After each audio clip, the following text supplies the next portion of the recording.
বন্ধুরা, বাড়িতে কুমড়ো গাছ বা ঝিঙে গাছ বা চাল কুমড়ো গাছ এগুলো লাগালে খুব সুবিধা হয়। আর গ্রাম অঞ্চলে তো এগুলো ভালোই হয়। তো আমি আমার দিদির বাড়িতে যেহেতু ঘুরতে এসেছি, ওরা এইসব গাছপালাগুলো ভীষণ লাগায়। আর এই যে দেখো কুমড়ো, কতগুলো কুমড়ো হয়েছে, সেগুলো দেখো খাটের তলায় রেখে দিয়েছে।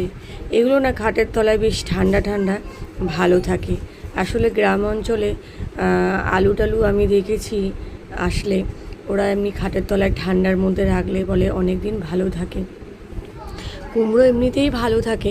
যাই হোক, তোমাদেরকে এই যে দেখাচ্ছি কুমড়োগুলো, খুব একটা বড় না, কিন্তু এই কুমড়োগুলো খেতে দারুণ টেস্ট, খুব মিষ্টি হয় এই কুমড়োগুলো। তো অনেকগুলোই আছে এখানে।